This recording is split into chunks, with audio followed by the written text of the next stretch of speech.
बीरबल की सूझ कहानी 5। बादशाह बीरबल को जीजान से चाहते थे। इससे दरबार के अन्य मुसलमान सरदार तथा कर्मचारी जो उसके रिश्तेदार थे बीरबल से द्वेष रखते थे। वे किसी न किसी तरकीब से बीरबल को दरबार से निकलवाने की ताक में रहते थे, पर उनकी सर्वतोमुखी प्रतिभा के आगे उनके विरोधियों को सदैव मुंह की खानी पड़ती थी।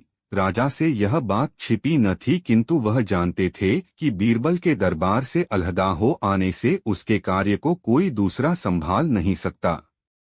बीरबल के न्याय से राजा प्रजा सभी खुश थे, किंतु दुरात्मा सांप्रदायिक भावनाओं से प्रेरित होकर तथा स्वयं उस पद की प्राप्ति के निमित्त बीरबल के विरोधियों ने जब समझ लिया कि इससे इनकी पदच्युत करना नितांत असंभव है, तब सबने मिलकर बेगम के भाई को राजी कर लिया और बीरबल के विरुद्ध भड़काया।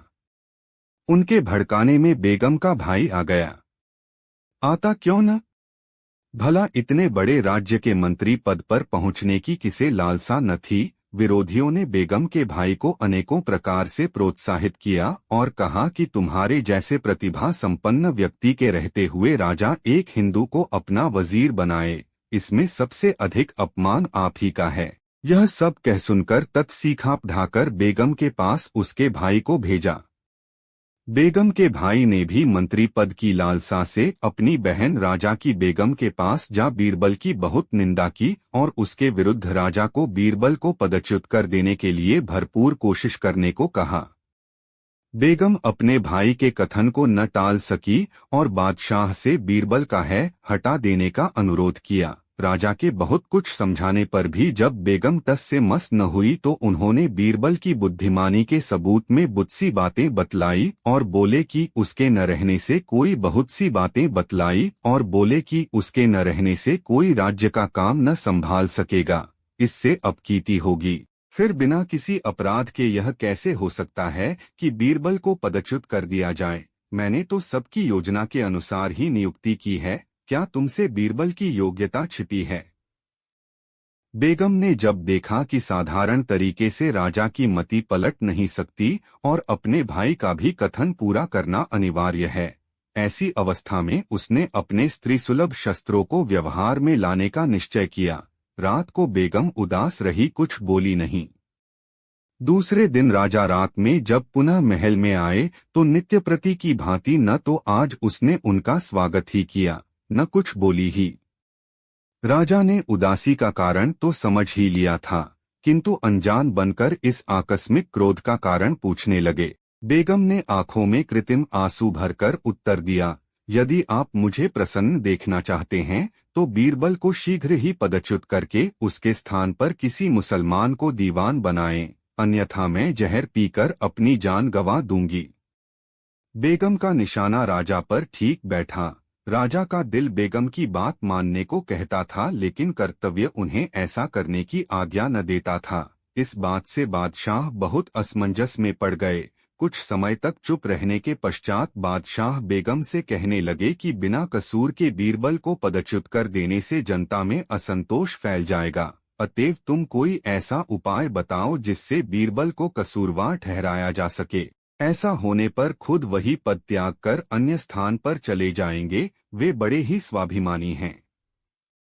बेगम को बादशाह की बात से कुछ धीरज हुआ, वह उपाय खोज निकालने में व्यस्त हो गई। कुछ देर पश्चात बेगम का चेहरा हर्ष से खिल उठा, वह एकदम उछल पड़ी और बादशाह से बोली कि इसकी बहुत आसान तरकीब समझ में आई है।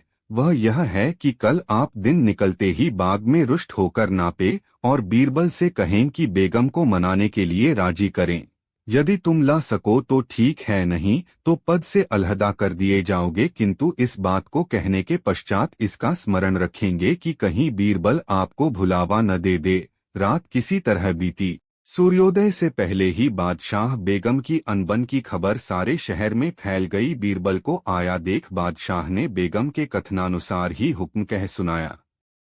बीरबल ने भी अपने बाल धूप में नहीं सुखाए थे, वे सब चाल समझ गए। तुरंत ही अपने एक दूत से आवश्यक बातें बतलाकर जनान खाने में पहुंच गए। बेगम के पास गए और आदर से कुशल समाचार पूछने के बाद बेगम को इधर उधर की बातों में उलझा लिया।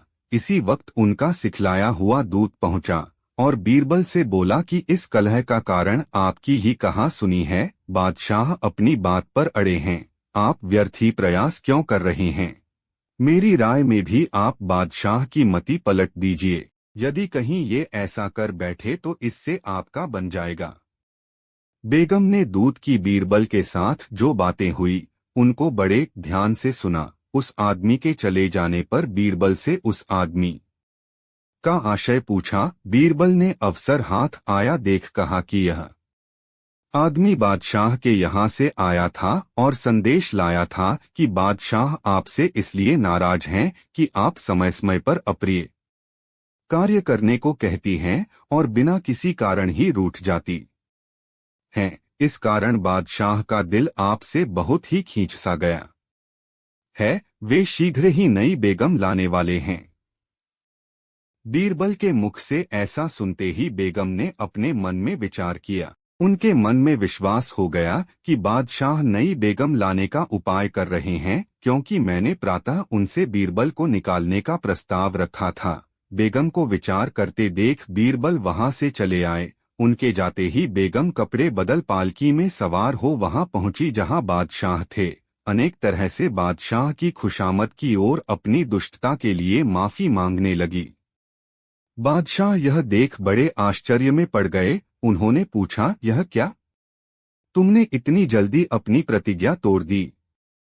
मालूम होता है कि बीरबल ने तुम्हें बहका दिया।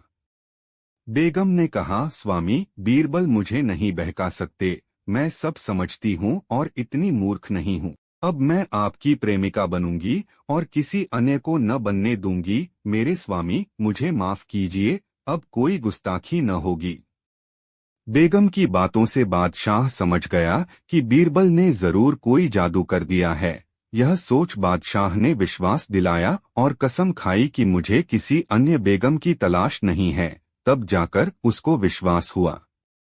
बादशाह ने उससे सारा हाल पूछा। बेगम ने बीरबल का कथन तथा गुप्त बातें सुनाई। राजा अत्यंत हंसे और बेगम भी समझ गई कि मैं बीरबल के बहकावे में आ गई थी, परंतु जब चिड़ियों ने खेत चुग लिया तो पछताने से क्या होता है। बेगम को इस हार का बड़ा सदमा पहुंचा। बादशाह की चतुरता स्वीकार की। उस दिन के बाद कोई बीरबल के खिलाफ कहता तो बेगम उससे उल्टी नाराज हो जाती थी। दूसरे दिन बीरबल और बादशाह आपस में मिले तो इसकी चर्चा छिड़ी और आपस में इसी विषय पर बहुत देर तक हास्य विनोद होता रहा। क्या नहीं कर सकते? कहानी -6। अकबर ने पूछा, ऐसा कौन सा काम है जिसे मैं नहीं कर सकता? एक दरबारी ने उत्तर दिया, हुजूर का इकबाल बुलंद है, आप सब कुछ कर सकते हैं, बस सूरज चांद और दुनिया नहीं बना सकते। हुजूर के वश में मौत नहीं है। हुजूर सब कुछ कर सकते हैं, बस अन्याय नहीं कर सकते। अकबर ने सभी बातों को ध्यान से सुना और उन पर विचार किया, परंतु वे किसी की बातों से संतुष्ट नहीं हुए। अंत में उन्होंने बीरबल से पूछा, बीरबल, तुम बताओ, हम क्या नहीं कर सकते? जहां पनाह, आप बहुत से काम नहीं कर सकते। जैसे आप हथेली पर बाल नहीं उगा सकते, आप भूख को वश में नहीं कर सकते, आप अपने राज्य में आदमी को जानवर नहीं बना सकते और जानवर को आदमी नहीं बना सकते। बादशाह सोच में डूब गए। उन्हें लगा जैसे वे बहुत तुच्छ प्राणी हैं। घमंड अच्छी चीज नहीं है। एक के चार काम। बीरबल की सूझबूझ, बुद्धि और हाजिर जवाबी से जहां बादशाह अकबर प्रसन्न रहते थे, वहां दरबार के अन्य लोगों में कई ऐसे थे जो बीरबल को उच्च पद से हटाना तथा बादशाह की दृष्टि में गिराना चाहते थे। वे लोग ऐसे अवसर की ताक में रहते थे जब वे बादशाह के कान भर सकें या किसी भी तरह बीरबल को नीचा दिखा सके। ऐसे अवसर आते रहते थे। बीरबल की अनुपस्थिति में बादशाह के कान भरने वालों ने एक स्वर में कहा, हमारी समझ में आज तक यह नहीं आया कि जहां पनाह, हम लोगों में क्या कमी है? बीरबल को इतना महत्व क्यों दिया जाता है? उससे कहीं अधिक पढ़े लिखे लोग हैं। बादशाह अकबर मौन रहे। वे चुपचाप सुनते रहे। उन्हें उपेक्षा के भाव से मुस्कुराते देखकर उनमें से लीडर बने एक मौलाना साहब बोले, जहां पनाह, उस आदमी से आपको इतना लगाव क्यों है? क्या यह हमसे ज्यादा विद्वान है? बहुत फर्क है उसमें और आप लोगों में। बादशाह ने मुंह खोल दिया। जानने की इच्छा है हुजूर। अच्छा, फर्क जानना चाहते हो? हाँ हुजूर। फर्क दिखाया जाएगा।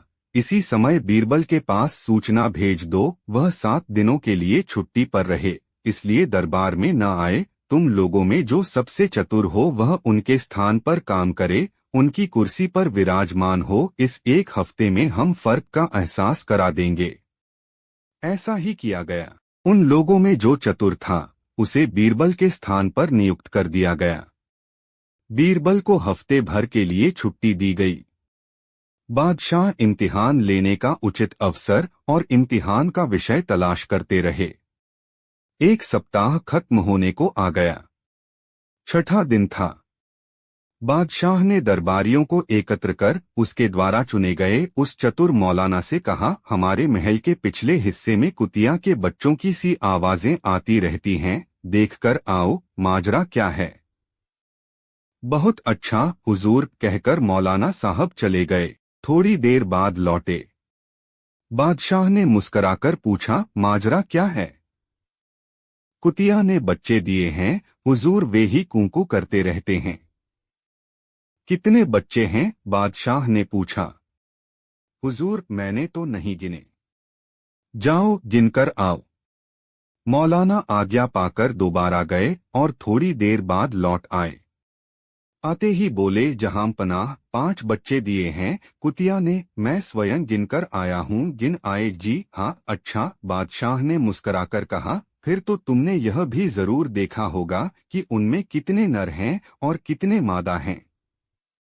मौलाना चकरा गए। हुजूर, यह तो देखा नहीं, देखकर आओ। मौलाना तीसरी बार गए और यह देखकर आए कि बच्चों में कितने नर और कितने मादा थे। हुजूर, 2 नर और 3 मादाएं। अच्छा, जो नर है उनके रंग कैसे कैसे हैं? जी, मैंने दोनों नर बच्चों के रंग पूछे हैं।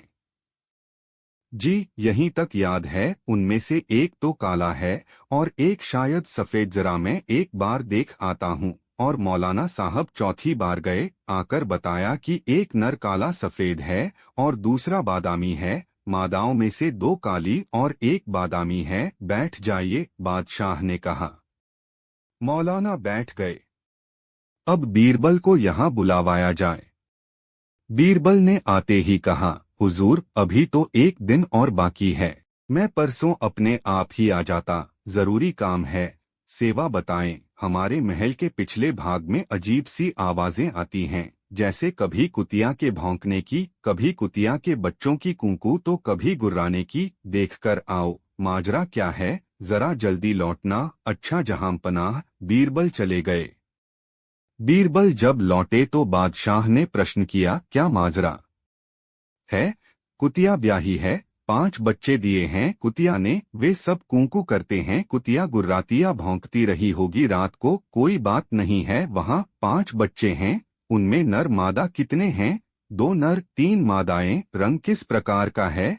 एक नर काला सफेद, दूसरा बादामी। मादाएं 2 काली और 1 बादामी हैं। बीरबल का उत्तर सुनकर बादशाह प्रसन्न हो गए। उन्होंने अपने दिल पर गर्व किया कि उन्हें एक बुद्धिमान व्यक्ति मिला है जो उनके साथ रहता है। अपनी प्रसन्नता दबाए हुए वे बोले, अब तुम लोग समझ गए होंगे कि तुम में और बीरबल में क्या फर्क है। क्यों मौलाना? जी, मौलाना का सिर झुक गया। जिस काम को वह 4 बार में कर सका था और 2-2.5 घंटा लगाया था, उसे बीरबल ने एक ही बार में केवल आधे घंटे में कर दिया था। वह समझ गया कि उनमें और बीरबल में फर्क है। बीरबल ने जो मान पाया है, अपनी योग्यता के बल पर